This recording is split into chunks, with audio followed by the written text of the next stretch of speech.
सरकार से फिर भी हमारी यही अपील है, जिस देश में हम रह रहे हैं उस देश के कानून की हम ज़रूर इज्जत करते हैं। तो यही अपील है कि गुरुजी जल्दी से जल्दी आए और नामदान शुरू हो, वापस से जो मानवता भलाई के कार्य हैं उसी स्पीड से चल सके। सरकार से तो सबसे बड़ी यही अपील है कि अगर आप एक केस को ढंग से भी देख लो, सारे पहलुओं को भी देख लो, तो भी आप 1 मिनट के लिए भी उनको ऐसा नहीं है कि वहाँ रख सकते हैं, क्योंकि ये केस ही ऐसा है जो साफ सबको दिख रहा है एक साजिश के तहत है।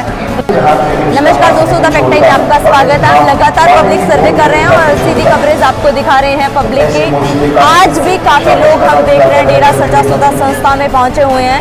हमारे साथ जुड़ी हैं साक्षी जी, इनके साथ सीधी बातचीत दिखाते हैं कि आज ये किस सोच से आई है, क्या प्रोग्राम है आज इनका यहाँ पर, जानते हैं इनसे बातचीत करके। नमस्कार साक्षी, द फैक्ट टाइम में आपका स्वागत है। साक्षी जी, आज आप क्या प्रोग्राम है डेरा सच्चा सौदा संस्था में जो आज डेरा सच्चा सौदा के संस्थापक पूजनीय श्यामस्ताना जी महाराज का आज पावन अवतार दिवस है और उसके उपलक्ष्य में हम, हमारा परिवार और उसके साथ करोड़ों की संगत जो है वो डेरा सच्चा सौदा में आ रही है। एक बड़ी अजूबे वाली बात जो दुनिया के लिए है वो ये है कि हमारा इतना कम डिस्टेंस होने के बावजूद भी हमें डेरे में पहुंचने में डबल टाइम लग गया, क्योंकि वहाँ ट्रैफिक का जितना था, जहाँ देखें वहीं डेरे की संगत ही संगत। तो ये एक बहुत बड़ी चीज़ है। इस टाइम में जो मीडिया लोग ये दिखा रहे हैं लोगों को कि जो डेरा है वो बंद हो चुका है, वहाँ कोई लोग नहीं आ रहे, ये वो बहुत कुछ बोलते हैं, पर उनके लिए एक करारा तमाचा हम करेंगे वो है कि आज भी डेरा सच्चा सौदा में अगर आप नजर घुमा के देखेंगे,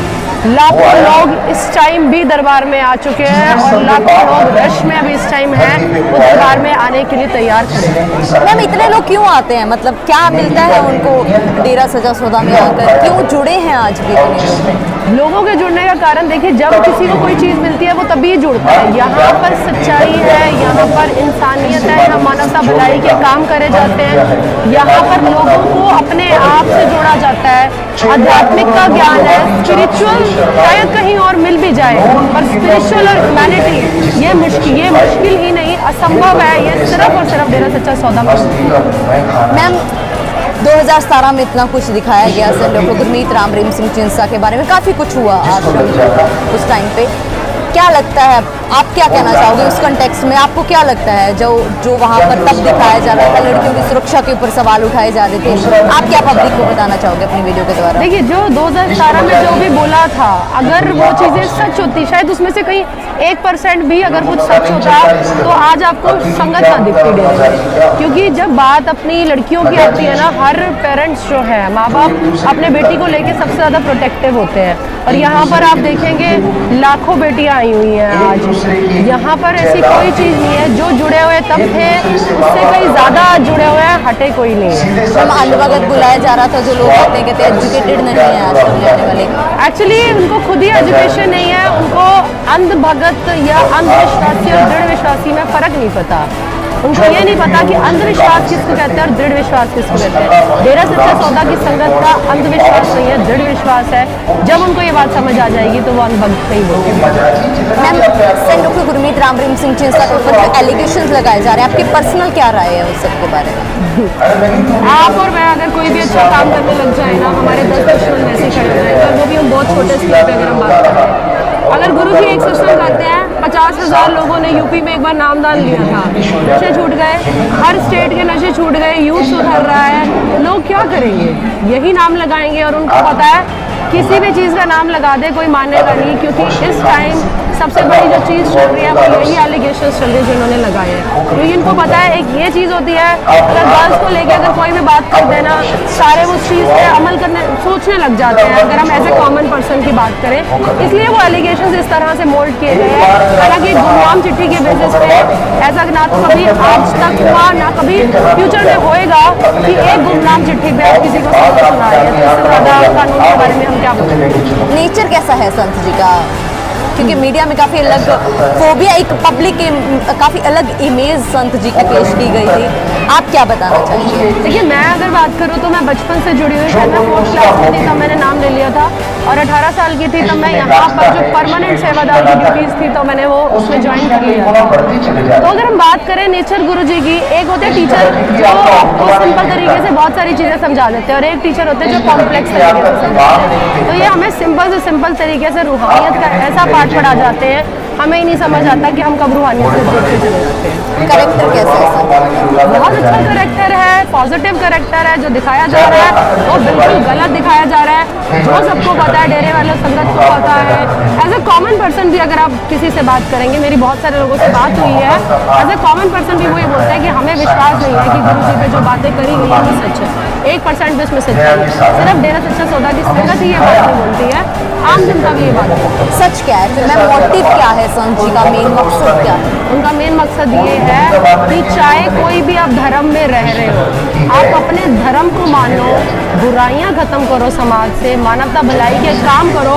अभी मैं आपको रिसेंट एक बात बताऊं, परसों की बात है, एक शरीर दान हुआ है रतिया के अंदर, और वो ये यंग भाई थे हमारे जिनका डेथ हो गई थी, और इतनी हिम्मत परिवार ने दिखाई कि उनका बॉडी डोनेट करी है ताकि मेडिकल की रिसर्च के लिए जा सके उनकी बॉडी। तो इससे बड़ी शिक्षा तो कोई दे ही नहीं सकता, ना आज दे सकता, ना कल दी है किसी ने, ना कभी आने वाले ज़माने में कोई दे सकता। मैम संत जी का समाज के लिए क्या कंट्रीब्यूशन रहा, क्या योगदान रहा, मतलब क्या फ़ायदा मिला लोगों को? लोगों के फायदे तो इतने हैं कि बताएं तो शायद पूरा दिन ही निकल जाए, पर अभी मैं कोरोना के रिस्पेक्ट में बताऊंगी तो गुरुजी ने एक आह्वान वहाँ से बैठे हुए ही एक चिट्ठी के माध्यम से बोला था कि आपने जो कोरोना वॉरियर्स हैं, जो यहाँ पर लड़ रहे हैं, डॉक्टर्स हो गए, नर्सेज हो गए, उनके लिए एक सम्मान में कुछ करना है। तो उसी दिन ही सारी की सारी हमारी टीम जो है ग्रीनेस्ट वेलफेयर फोर्स की टीम, वो जो है टोकन ऑफ लव देने चली गई है, sort of respect. Blood donation की बात करें, इस टाइम डेंगू की इतनी प्रॉब्लम चल रही है, तो जो ट्रू ब्लड पंप है उनको बोला जाता है डेरा सच्चा सौदा के वॉलंटियर्स को, क्योंकि वो इतना ब्लड डोनेट करते हैं कि कहीं ब्लड की कमी रह ही नहीं सकती।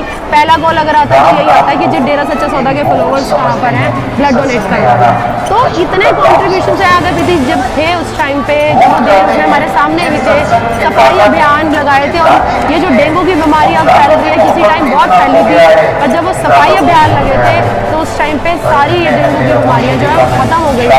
कन्या भ्रूण हत्या होती थी, उस टाइम पे गुरुजी ने आह्वान किया, कन्या भ्रूण हत्या रुक गई है। तो और क्या समाज को सुधारेंगे? हर छोटी से छोटी चीज़, और 134 मानवता भलाई के कार्य जो आज गुरुजी चला रहे हैं, चाहे गरीब लड़कियों की शादियाँ कराना हो, उसमें गरीबों को परिवार को मकान बनाकर देना हो, आदिवासी लोगों को सुधारने से लेकर किसी की ज़िंदगी बचाने तक सारे काम गुरुजी ने किए। जरूरत है मैम आज संत जी की? अगर संतों की ज़रूरत ही ना होती तो शायद संत धरती पे ही ना होते। संतों के बिना तो कोई धरती हो ही नहीं सकती, और वही यहाँ पर है। अगर गुरुजी नहीं है तो ही, मैं तो ये पर्सनल व्यू पॉइंट ये बोलूँगी कि ये कोरोना क्यों आया है। अगर गुरुजी होते तो शायद ये कोरोना कभी आता ही ना। ये एक संकेत है नेचर का, एक तबाही का, कि अगर आप किसी सच्चे इंसान के साथ ऐसा करोगे तो आपको ज़रूर उस चीज़ को फेस करना पड़ेगा। और प्रेमियों को तो आपने देखा है, मोस्टली किसी एक आधे को कोई क्या कहना, पर मोस्टली प्रेमियों को कोई टेंशन भी नहीं हुई है कि चाहे कोरोना चल रहा है, चाहे कुछ चल रहा है, उनको पता है कि उनके गुरुजी अपने साथ होते हैं। मैम 4 सालों से वो नहीं है, अब क्या इम्पैक्ट आपको लग रहा है सोसाइटी के ऊपर पड़ रहा है संत जी के ना होने से? देखो, सोसाइटी पर बहुत इम्पैक्ट पड़ रहा है, बाकी चीज़ें तो फिर भी कहीं ना कहीं गुरुजी चिट्ठी के माध्यम से संगत को आह्वान करते तो वो चीज़ उस तरह से रन कर जाती है। और जो सबसे बड़ी चीज़ है वो ये है कि नामदान नहीं हो रहा है। नामदान जब लेते थे यूथ, सबसे बड़ी बात मैं बोलूँ तो वो नशे छोड़ देते थे। जब गुरुजी सामने से बताते थे, उनको एक अंदर अलग सी ही पावर आ जाती थी उनके अंदर नशे को छोड़ने की। तो वो चीज़ ज़रूर यहाँ पर खल रही है। बाकी ऐसा कुछ मतलब ये चीज़ है कि जो गुरुजी की ज़रूरत तो है समाज को, पर वो वहाँ बैठे बैठे भी काम करवा रही है। बहुत बहुत धन्यवाद साक्षी जी हमारे साथ जुड़ने के लिए। दोस्तों, ये करारा तमाचा है उन हेडलाइंस को जो मीडिया में दिखाई जा रही थी। आज भी डेरा सच्चा सौदा संस्था में इनका कहना है कि लाखों करोड़ों में लोग आज भी पहुंच रहे हैं, पूरे रास्ते जाम हैं, और लोग आज भी हम देख रहे हैं कि लाखों में लड़कियां, लाखों में जो जेंट्स लेडीज हैं आज भी आश्रम में पहुंचे हुए हैं। ये कह रहे हैं कि आज भी हम सेंट डॉक्टर गुरमीत राम रहीम सिंह जिनसा के साथ हैं। जो भी एलिगेशन, जो आरोप लगाए गए हैं तमाम झूठे हैं। आप लोग सोचिए, एक तरफ चंद लोग, एक तरफ ये करोड़ों लोगों का हजूम जो आज भी डॉक्टर गुरमीत राम रहीम सिंह जी इंसाफ उसी शिद्दत से चाहता है जैसे वो पहले चाहता था, उसी शिद्दत से आज भी लोग उनके साथ खड़े हैं। वेल एजुकेटेड लोग हमारे साथ जुड़ रहे हैं। सोचिएगा जरूर, आखिर क्या सोच है आपकी, क्या फैक्ट्स के बारे में आपकी राय है, कमेंट बॉक्स में जरूर डालिए। देखते रहिए सच्ची बातें फैक्ट्स के साथ द फैक्ट टाइम में। बहुत बहुत धन्यवाद।